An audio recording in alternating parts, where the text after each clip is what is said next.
chicken water, or that's probably 2 inches of ice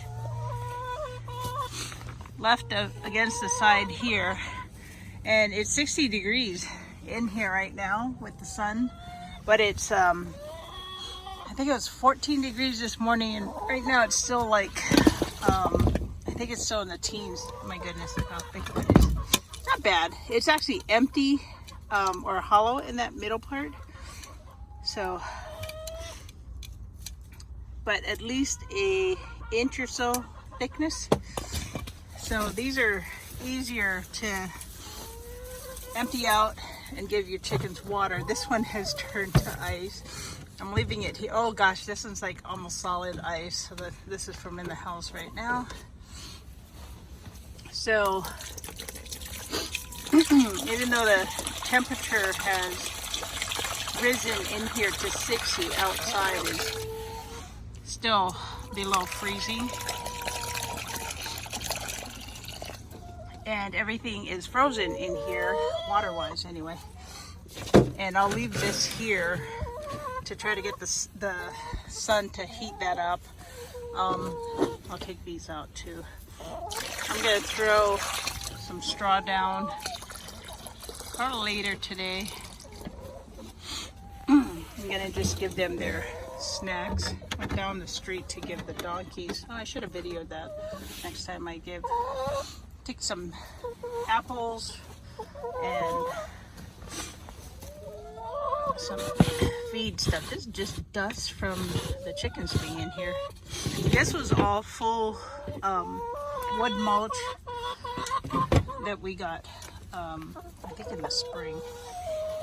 So I also don't know if they're eating their feed because it's so cold that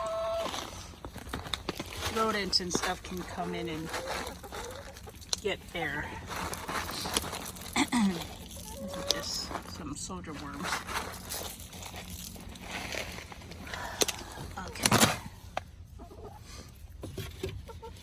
They eat a variety of things. This is just layer crumble. I think it's like a 17 or 18% protein. And then I have corn, and I have on order 2 other types of things for them to eat, plus the fruits and vegetables. So yeah, somebody wanted a how I made this thing. I'll go back and see if I have a video or photos of the initial way I built this frame. I used 2x4s and electrical conduit and stuff here because it lasts longer for temperature and than regular PVC cracks because it's not made for it. So let's see if it says it here. This is 3/4 inch 40 rigid PVC non-metallic conduit, and it is listed for above ground, underground, sunlight resistant, maximum 92 degrees Celsius. So I do need to trim the 2 in the middle because I just replaced it, but I didn't have enough time. That's kind of the story of my life. And then I also put rope. I got a long thing, I think it may be 75 feet or 100 feet to crisscross over it. So I think what I'll do is diagram for myself of what I did, putting 2x4 boards around the base and then building up a door frame and then throwing the plastic over. Actually, before I put the plastic over, I put the PVC pipe to make 5 hoops. One's missing right now, so it's a poor example. And then I just attached the plastic with clips because during the summer, when it gets really hot, part of this plastic is moved over so when it rains they still are dry, but it doesn't get so hot because it gets extremely hot during the summer. But I have a shade cloth that goes over part of this, and I'm still kind of playing around with what time of the year to do that. Look, they're drinking water. By the way, these are 5 of them are sapphire something. They are medium-sized chickens, and 2 of them are from the original 6 that I had that are sapphire olive eggers. So 2 of them lay a light green, and the rest of them lay brown eggs. So it's kind of interesting that they call them sapphire, probably just their exterior. It's a really nice lavender gray color. Somebody's pecking at me. What are you doing? What's wrong with your... And this one's missing part of her crown, so that's a little weird, but she seems to still be doing okay. There is a pecking order, and she doesn't like the logo on my pants. And this is the only one that has like that reddish color. When I got them as chicks, I don't think she really had that. Stop doing that. What are you doing? Don't mess with me. It's just fun to watch your chickens. Chicken TV. They do have a pecking order.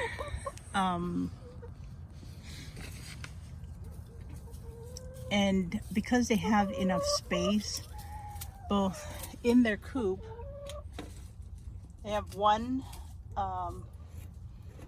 nesting box, and when I went on a short, I think it was 3 nights away, I put in a second nesting box, which is up there.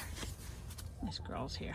So this was a nesting box I got from Rural King, and that was just because it was in here, but they wouldn't lay in it until that first box was filled. So that first box is made out of a plastic crate you can get pretty much anywhere, like Walmart or wherever, and I cut off one of the sides. And they're pecking and all kinds of stuff.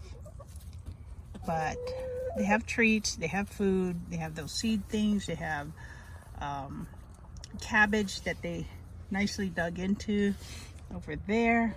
I usually spoil them and shred it up, so I did buy some shredded cabbage, and I'm planning to go to the Asheville Farmers Market, hopefully either tomorrow or next week, I'm not sure when, to get some more cabbage. I don't know how they grow their cabbage, but they're pretty huge. I'm hoping they still have more because my neighbor went a couple of weeks ago. So also, in the middle of the night, I debated about, should I have covered my berry plants? I did not have enough, I think, frost cover. They only last so many years. And I decided to protect my vegetables, because I do keep 2 of the raised beds stay in the sun for the whole winter. As long as I can get them growing, the vegetables, get them growing within a certain period of time, they will last through the winter. So this is one of my blackberry plants. Still green, considering we've had a week of teens and 20s temperatures. My neighbor gave me her old pumpkins, and that's what is in the yard right now. I did dig up all of the pepper plants and gave the extra peppers, gave them to the chickens. They pecked it all and they ate all of it. And then just threw in leaves here as mulch to protect the soil and also provide nutrients as it rains. It'll just help soften that soil. These are raspberries and blackberries, blueberries all along the side there. And these are blackberries. They didn't produce that well this year, these blackberries. So probably not enough water. So I did cover the bottom. First year I'm using these grow bags, and I'm not sure if I need pine needles. So the blueberries, I need to buy a couple of, well, actually don't have to buy it. So we have our neighbor's pine trees that fall there. So I probably need to scrape a bunch of that up and kind of top it off on the blueberries, because they need blueberries need pine needles, and the rest of the berries I think can use just regular leaves from our trees here. So there's still these two trees. I think they're pecans. I forgot what kind of tree. The nuts aren't that good, but the squirrels have fun with it. So half of our yard is clear of leaves from the maple tree, but this side from these nut trees will need to get cleaned up. And then we'll top all the leaves in here, and it'll stay in these two beds and the other two beds there for the winter. So I usually have 1, 2, 3, 4, 5 beds that will be filled with leaves from our trees. And then these two beds are usually my greens for the winter, but I didn't plant them. Oh, shoot. I forgot to cover the kale that was in there. I did surround it with chicken wire when I let the chickens go. The ground is actually frozen. I'll throw this here. This is my one of my fruit trees. This is I think another apple, a Japanese, either Japanese or Korean pear. And so the plastic here, this is a grape plant, and in here, which is interesting, there is a huge block of ice. I'm gonna take that off when I have 2 hands, but this is a block of ice on here. That's probably a couple of days. All right, so the plastic over it, even though this is bug netting, and here's some random kale. So I don't know if the camera's picking it up, but it is a little wilted, but because the plastic was over it, it prevented that dew and snow and everything else from getting on it and weighing it down. So it looks pretty good, and I didn't have enough plastic to cover here. This plastic came off of the balance of the greenhouse. So the greens should do well, because these are all vegetables. Let's see if I can get in here. Vegetables that do well. Oh my gosh, this thing's frozen to the ground. So these vegetables are good to grow during the winter. Let me get it in there. Tot soy here. There's some radish, red Russian kale, Swiss chard, and a mustard cabbage. So I didn't have that much time. Gosh, I say this every year. So it's just hard to grow stuff when you're not prepared. The chickens are all like, oh, I'm gonna eat some stuff, try to scratch around here. I did plant garlic, I guess only in these 3, and I have the dirt in there, but I didn't plant the garlic. I bought more garlic cloves, so I need to get that in next week when it warms up, because this week we're just having really cold, below freezing temperatures. So this is a seedless grape, and this one grew for a little bit and then it's just stopped. So all this still needs to be cleaned up. That is a sunflower family, but it's the I forgot the name of the root that you can eat. What I'm planning to do is take that and put some of those tubers in the grow bags and try to get shade for them during the summer, next summer. But I just want to move them.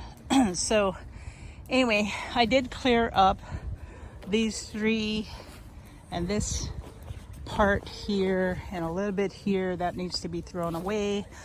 And they are eating, what are you guys eating? Oh, the strawberry leaves. I don't care about those. And these are all purple asparagus. And I didn't get any purple asparagus, and I have to go look up whether or not I'm supposed to trim this down. And this one chicken tends to like to peck at my snow pants here. This is gosh, what's the name of this plant? They don't really eat this, but it's good for them. It is, I don't think it's lamb's quarter. I think it's something else. But the fact that they didn't eat it before, but now they're eating it. No, they're not eating it. They're just tearing it apart. They're like, I don't like the taste. Can I have something else? They do love my red Russian kale.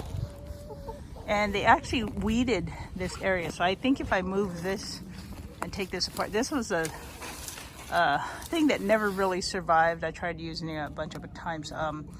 It is a cheap version of a greenhouse that I got from Aldi. But then it started falling apart, and I just picked it up during the last winter windstorm. It was over there, and I kind of moved it. So this part needs to be cleaned up. So I try to do a little at a time. Weeds, they ate all of the greens off of there.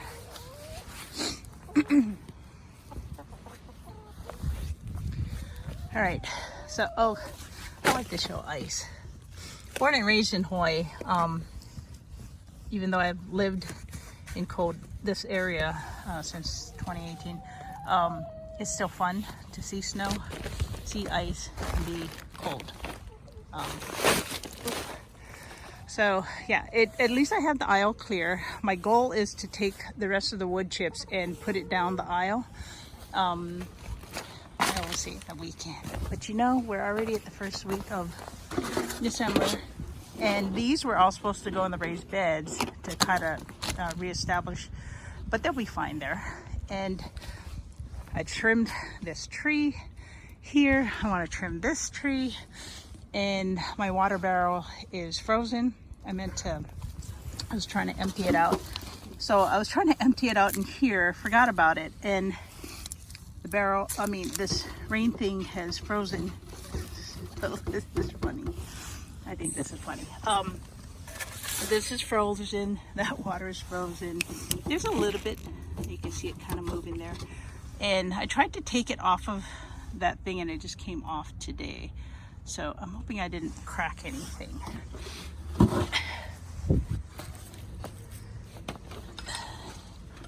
When we lived in Virginia, this is Northeast Tennessee, I didn't have as much land, and so we just had a garden, and things didn't grow that well. So here's my wood chips, but they had a place that had really good soil, and I wish I had access to that. So these wood chips, because they were preserved under this side shed, will eventually go down here and go into the chicken coop. I don't know if I have enough, probably don't, but I need to put it down the aisle, because that's broken down from the spring. And that's pretty much the update for today. As we get into frost, as we get into one or two more days of really cold weather, and the chickens are doing pretty good. Oh, one's trying to eat the green from the asparagus. They have food. They act like we have nothing to eat. They are spoiled. So I do buy cabbage rather, because greens are expensive. And then I'll need to get them more feed during the winter, just so they can stay a little fluffy and warmer. They do like pasta though, small cooked pasta to keep them warm. So I do cook that and add some beans or peas to it to add to their diet and to keep them a little bit warmer. That's it for today, and we'll do a thing. Try to figure out something to show how I built that greenhouse thing for the chickens, because that's been the best thing. 60 degrees and out here is like 20.